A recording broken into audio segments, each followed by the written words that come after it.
Aram on Everything podcast is on.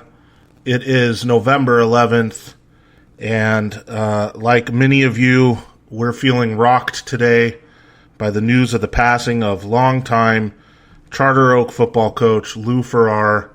It was announced on Sunday that Coach Farrar passed away Sunday morning after a brief battle with leukemia. Like I said, a lot of us are feeling very rocked today, very sad. This is a loss that really can't be put into words, but we're going to try and do that anyways. In just a second, I'll be joined by Keith Smith, former Charter Oak standout player under Coach Farrar.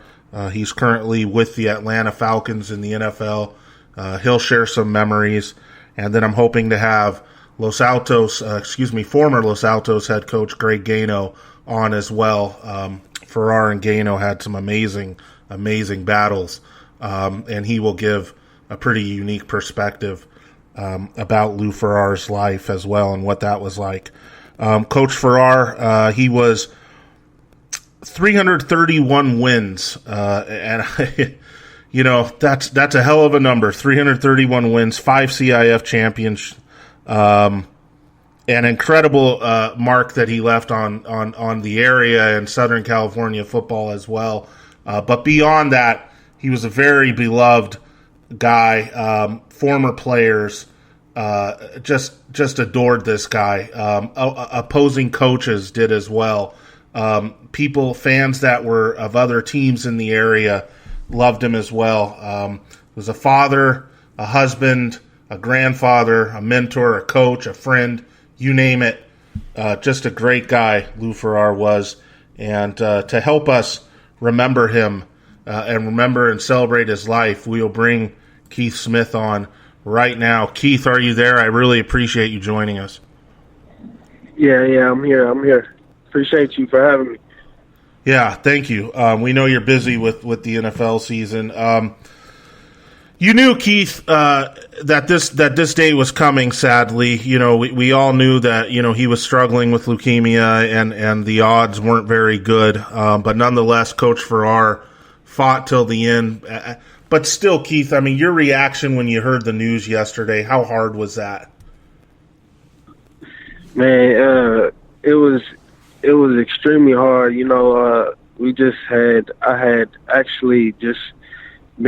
I was on the bus coming from the airport. We came from New Orleans and had just beat New Orleans. So, it was all high spirits. And then I actually looked on Twitter, and that was like one of the first things that popped up. And it made me instantly sick, and it was weird. It was really weird because literally within minutes after seeing that post, Coach Dom Farrar, Big Lou's son, called me and just kind of informed me of everything that was going on and what took place. But man, I shed some tears, man. But just at this point, it's kind of like, nah, I just got to be happy just because he's not going through what he's going through in this battle that he was fighting. He's not suffering anymore. So it's bittersweet. And like you said, we kind of seen this day coming. Was hoping it was going to be later than it was, but Big Lou is a fighter, and he left an impression on everybody. So that's kind of all that matters. Right.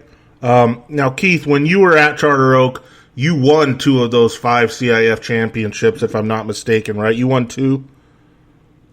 Yeah, back-to-back, 09 and 10. Right, okay. So 2 of Coach Farrar's CIF championship teams you were on. Obviously, when you have that kind of success, it's easy to create bonds and really have a lifetime of memories. But can you tell people what it was like to play for Coach Farrar and have that kind of success, be on those types of successful teams? Yeah, man, it was a blessing.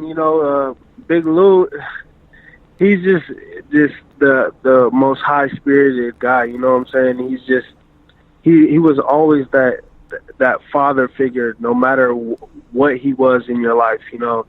And he made his presence in your life if you got to know him, and especially being a player from a player's perspective.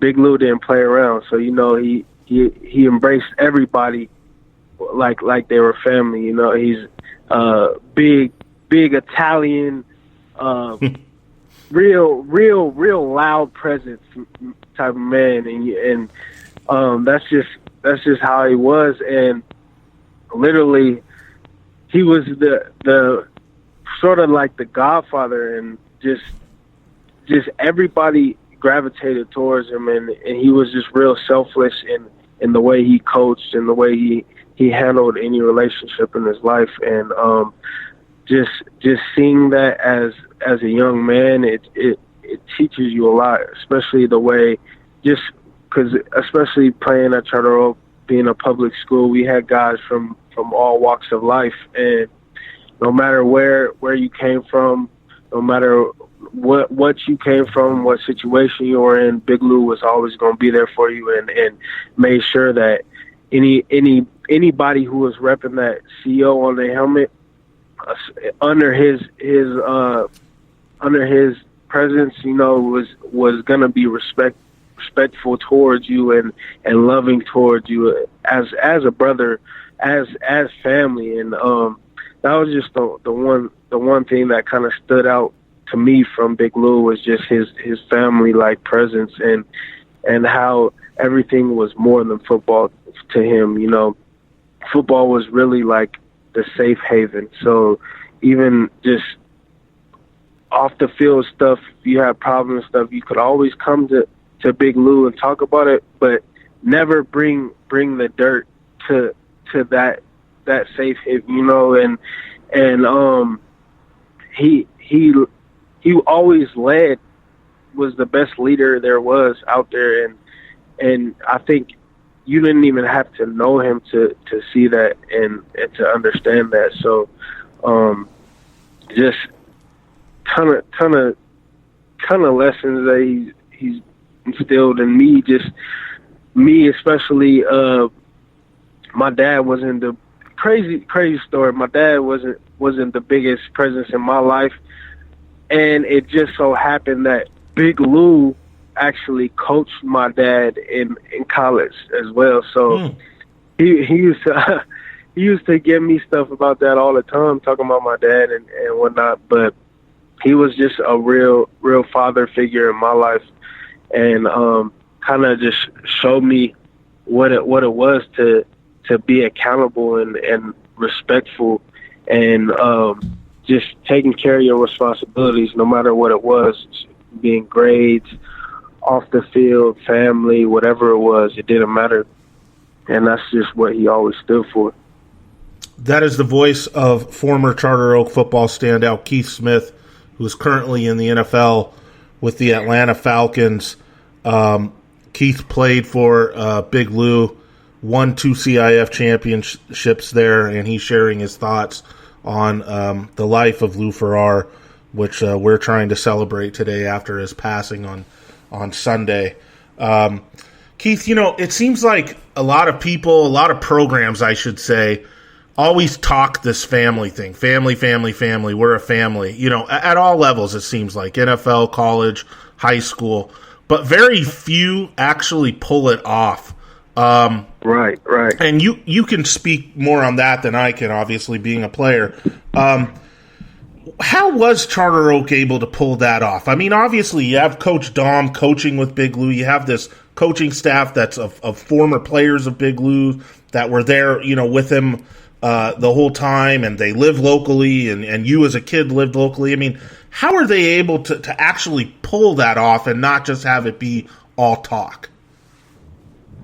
I think it's just Big Lou's consistency, and he definitely was the glue to it all, and just him being the consistent man that he was, no matter what the situation was, who he was dealing with, he was always the same, and you never questioned what you were going to get from Big Lou. And I think that just trickled down. I mean, it helped having his son, Coach Dom, being a big part of the program and whatnot, and like you said, former players. But really, it was just his family, the values of family that he portrayed on everybody. It just kind of trickled down to everybody else in that aspect. Because if you talk to any of my former teammates, all of us treat each other like brothers, and we have those memories that we cherish, and just that bond it's so genuine, and it's just a testament to Big Lou and how he just never fabricated anything. It was just always genuine from his heart. Whatever it was always about keeping that strong relationship between players to really just portray that on the field. And you've seen that in our play. And we was always playing for each other. The game was always bigger than ourselves. And I think that's the one thing that he was trying to teach us, is that just life is bigger than yourself, and it's all about reaching out and lifting as you climb, and just being there for each other. And that's exactly what Big Lou was, and that's exactly what Charter Oak and the Charter pride and legacy is all about. Right. Now, Keith, after your career, high school career, you go on and you have a successful time at San Jose State. You end up in the NFL. You played for Cowboys, Raiders, Falcons. Still, you maintained this connection to the program. I know you hold your youth camps at Charter Oak, if I'm not mistaken, in the off season. You're not, or I should say you're still very present. You're still around. There was a great picture that you, I think, posted on Instagram of you hugging Coach Lou that seemed, somewhat recent. Is that part of that family aspect as to why you were, around even after your high school career, even when you're a busy pro? Yeah, absolutely. Big Lou was he was just a big factor in my life, especially from a motivation perspective. He really opened my eyes to my own abilities and what I was capable of, and just put in my mind to and trying to reach my full potential. And I think that just seeing how Big Lou helped a lot of my best friends in high school who didn't have all of the resources and connections that I had, was fortunate and blessed to have growing up. Just, it kind of opened my eyes to how, like I said, it was always bigger than myself and all about giving back. Because I grew up going to youth camps.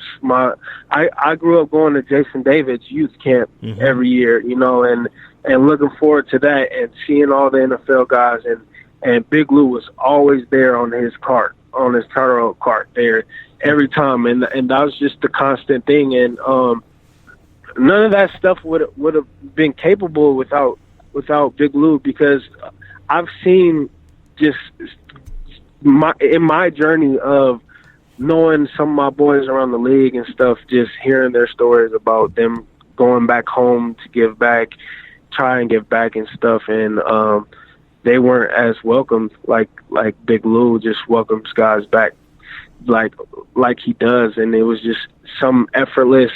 I always kept in touch with Big Lou and his family and everybody at Charter Oak, just because, you got to pay homage, because I wouldn't be where I am today if it wasn't for all of them and just their guidance and Big Lou's guidance. And that's the one thing that Big Lou was the best at was being that guiding voice for you and just letting you know what the right way, like where you should be headed. And he never wavered from that aspect. And I think that he did that for a lot of other people too, whether they took his advice or not.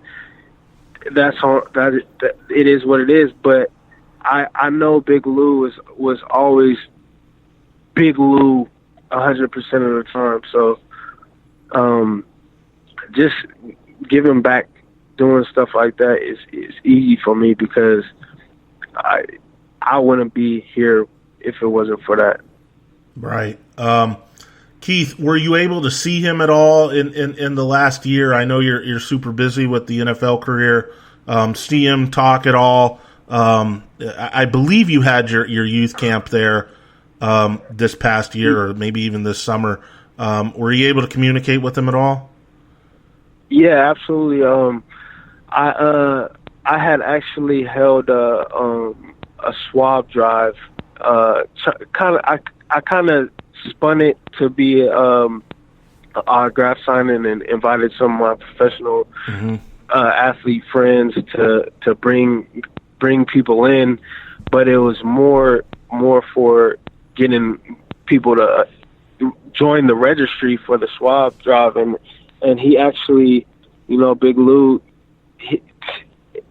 I know it was the hardest thing for him to miss things like that, and he actually came against the doctor's directions. Yeah. Yeah, and so I actually got to talk to him then, and I on our bye week, I think last weekend, I was able to go to the ceremony where they named the field after him, and I didn't necessarily get to directly talk to him, but I seen him on the FaceTime broadcast, which just was heart-wrenching in itself.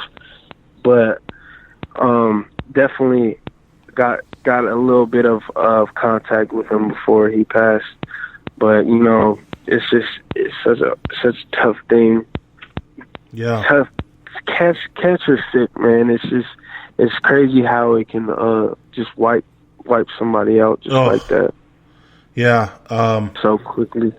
Yeah. It's you see it. You hear a lot of people have the hashtag and everything. Fuck cancer, and it really does ring true. I mean, it's just awful. And very sad to see Coach Farrar. We all have loved ones that have gone through it, sadly.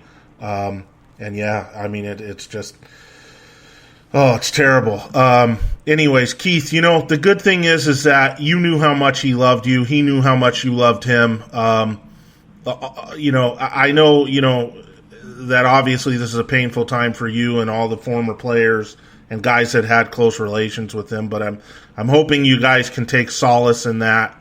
And I really do appreciate you coming on today to talk about Big Lou's life and how it affected you. Oh no, absolutely. Like I told you, I said it's so important that everybody knows his story. You know what I'm saying? Because it sucks that he had to go, but everybody who knows him knows the impact that he had on everybody. Right. All right, Keith. Well, thank you, man. Thank you for taking time out of your busy schedule. We're very sorry again for your loss, and I'm sure all the fans out there that listen to this will really appreciate hearing your words on this difficult day, this difficult time. Thanks for joining us. No, thank you for having me. All right, that was Keith Smith, former Charter Oak football standout, played for Lou Farrar, won 2 CIF championships with him. What can you say? Really great words from him about Big Lou's impact on his life. And we will be back with Greg Gano in just 1 second. Okay, as promised, I'm joined by former Los Altos high school football coach Greg Gano, who just had some of the most amazing games and seasons and rivalry moments with Big Lou that you could ever imagine. Just an amazing time, and that's why I thought Coach Gano would be a very good person to have on right now as we look back on the life of Lou Farrar. Coach, are you with us?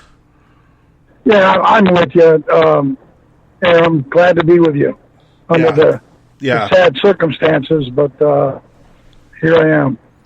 Yeah, thank you, Coach. I know it's tough for you and among others, and I mentioned this rivalry that you guys had. I mean, it was almost the SGV. Well, forget it almost. It really was the SGV version of that Woody Hayes, Bo Schembechler war. I mean, I think they called it the 10-year war. I mean, it was that good. But I don't think a lot of people know that, and correct me if I'm wrong, you actually coached under Lou Farrar at one point? No, you know what?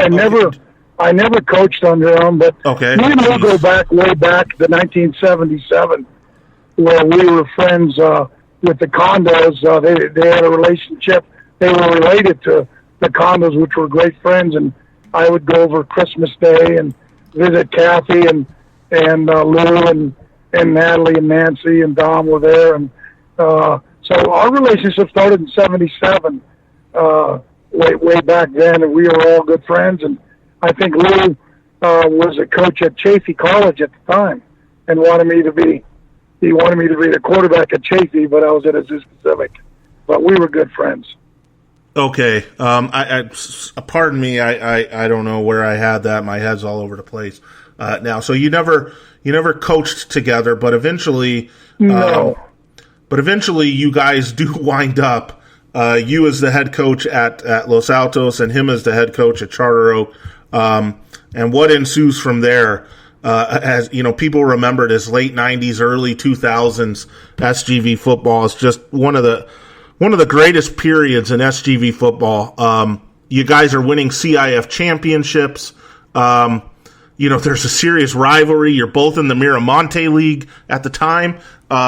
Can you talk about that, Coach? I mean, just what an incredible time that was to be competing with each other like that. From 1998, I believe, to 2003, we won 75 out of 82 football games.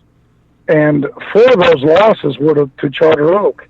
Wow. And, we played each other in the finals and played 3 times we played in the finals, but I think it was 4-4 or 5-4.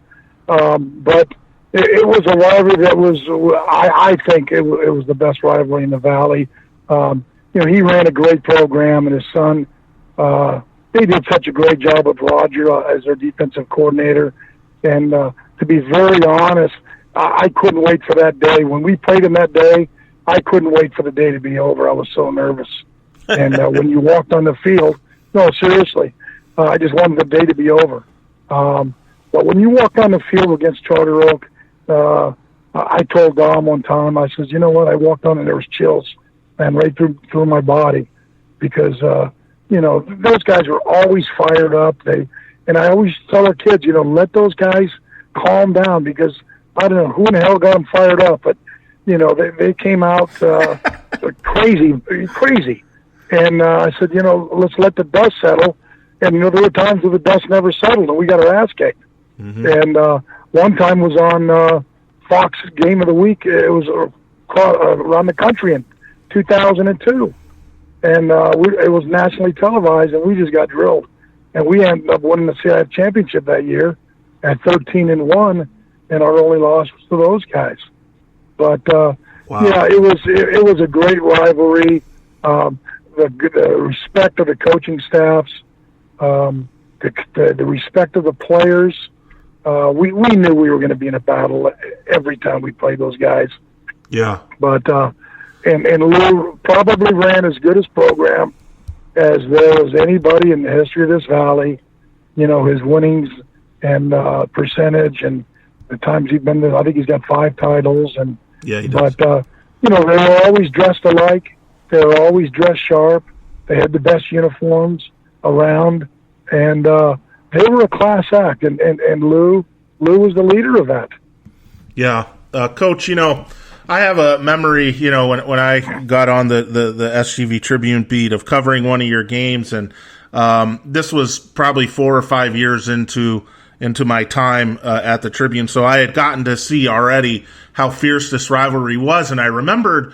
You'll probably remember this game too. I can't remember the exact year, but it was for the league title or thereabouts. At Charter Oak High, and you guys score on a last-second touchdown out of the back of the end, in the back of the end zone. I think the kid was Richard Miramontes, I want to say. Yes, it was. I think that was in 2005 or 2006. Fair enough. We went over there, and a lot of people say that he was out of bounds. Yeah, I was standing right there, Coach, and it was interesting. When he caught the ball, his foot was out of bounds, but he jumped after he caught the ball and put his other foot inbounds, and I think that's what the ref saw, and they called it a touchdown. But that's beyond the point now. You win the game. It causes a logjam at the top of the league. I think it's a co-league championship between you, Bonita, and Charter Oak. With Podley. And so after the game, we have to do the coin flip. There wasn't going to be a coin flip needed unless you guys won the game and there was now a tie in order to submit, the proper standings for CIF or the playoffs, because this was week 10. This was the last game of the season. And so we're all walking back. You, Coach Farrar, me, Coach Podley, back to, the Charter Oak locker room area, their resource center. And you and Big Lou are hugging each other, kissing each other, arms wrapped around each other. What a great game, Coach. What a great game, Coach. That was unbelievable. And, this and that. I'm saying, what the hell is going on here? Are these guys friends? I thought they were the most severest of rivalries because, listen, Coach, we all remember if you got a chance to put one on him, you would do it. And if he got a chance to put one on you, he would do it. And you guys did do it. And it was unbelievable. I mean, that's what made the rivalry so great. But at the end of the day, you guys had a respect and a friendship. Can you talk about that, Coach? I mean, the fact that you guys had this bond, I guess, out of being competitors at such a high level, you guys were actually friends. And like you mentioned, the coaching staff, as well. Right. Well, people don't realize that we were friends. When Courtney was, I think, 5 years old, we went over to Lou's house because he wanted to have something that we had. I think John Howing made up something, and he wanted to see a copy of it or something. So I brought it over to his house. Me and Courtney went over there after practice, and before we left, Lou raised parakeets in his backyard, and before we left, Courtney had 2 parakeets and a cage, and she named them Nancy and Lou, and things like that people don't realize. But, on the field, absolutely. They were competitive. They beat us by 100. We beat them by 100 if we can, but not running it up where we would make a mockery of the game. But off the field, people thought we really hated it. We didn't, and, I've been in touch with Dominic, over the last 4 or 5 months when Dad became ill, and I've updates all the time, and he knows how I feel, and me and Dom are pretty close, and it was sad. I'm glad that Tracy McFate and myself got together with that coaches and coaches and referees meeting that we had at dinner social. Yeah, and I think that was special for Lou to be there because it was almost like his last time to say, hey, goodbye to all you guys. And there were a lot of coaches that were in the 70s and 60s, and we all got to see all the referees, the Hamlows, one time, and I don't think that dinner will ever happen again. But in retrospect, it could have been a Lou Farrar, going away present type thing. Mm-hmm. I don't want to sound cynical, but I'm so glad that he was going to go. When I invited him and Dominic and said it was about, Dominic said his dad's going for sure, no matter what stage he was at, and it was good. It was all good.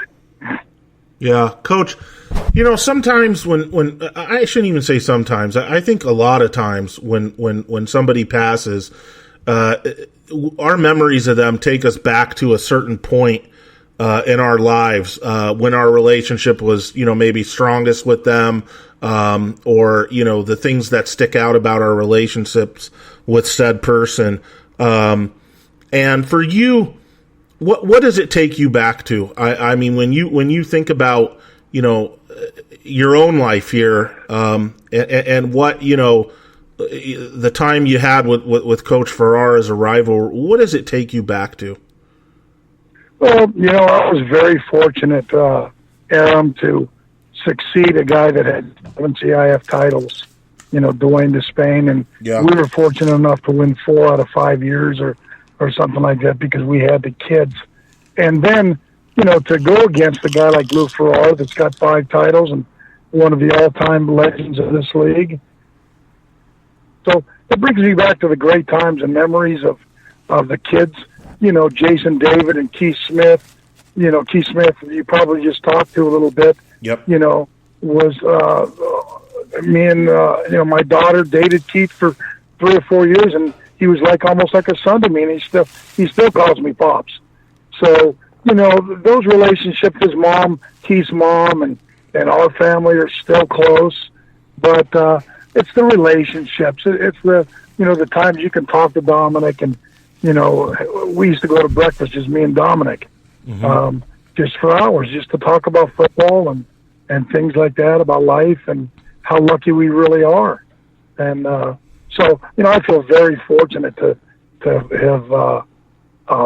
been a part of Lou's life, and we had some battles. There's no question. We screamed at each other in all league meetings and things like that. And there were things that I did that he didn't like, and things that he did that I didn't like. And the thing about it is, I said what I thought, and he said what he thought. And at the end of the day, oh well, guess what? At least we know where everybody stands. Yeah. And but the bottom line is, I don't think that there is a person, Dwayne is probably, the closest thing that ran a program that was so successful, and like Lou and Dwayne. Dwayne Despain, yeah. Yeah, Dwayne, I just saw him a couple weeks ago, and he's hanging in there, and, but very fortunate to have been associated with Lou. Yeah, Coach, it seems like in sports, whenever there is a big rivalry and there's 2 guys that were wildly successful like you and Coach Farrar were, it's not possible for you to have the success you had without having a Lou Farrar as a rival, and vice versa. Oh, there's no question. Those games were, they were epic games. Because those guys, let me tell you something, when we were better than those guys, we beat them. When they were better than us, they beat us. Now, there might have been a game in '99 where we jumped on them a little bit in the finals, and everything went wrong for them, and everything went right for us. But that game was a lot closer than people think it was. But, again, his kids played hard for him. And our kids hopefully played hard for us. So, and that's all you can ask. And there's a lot of kids out there that have been very successful after football that were under the tutelage of Lou Farrar, no question. Right. Well, Coach, I appreciate you joining me today and sharing your thoughts with the area fans as we remember Coach Farrar. Like I said, simply an amazing time when you two were going at it at Los Altos for you and Charter Oak for him. Just incredible stuff, and thank you, for sharing your time here and some thoughts. Well, anytime, Aram, you're special to me also, and vice versa, may Lou rest in peace. Yeah, thank you, Coach. Okay.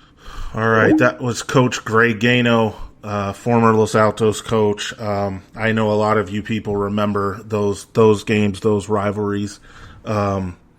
Those moments in SGV football history were just priceless. and Lou Farrar and Greg Gano, two legends. Unfortunately, we lost one of those legends yesterday. Lou Farrar passes away at the age of 73 after a short battle with leukemia. I think I speak for everyone when I say that he will never be forgotten. You can see just on social media the impact he had on so many people's lives, the players, coaches that work for him, and of course son Dominic, his wife Nancy, grandsons little Lou and Vince. Our thoughts are all with them obviously right now, and everyone that was touched by Coach Farrar. He's gone, but he'll never be forgotten. Thanks for joining us today.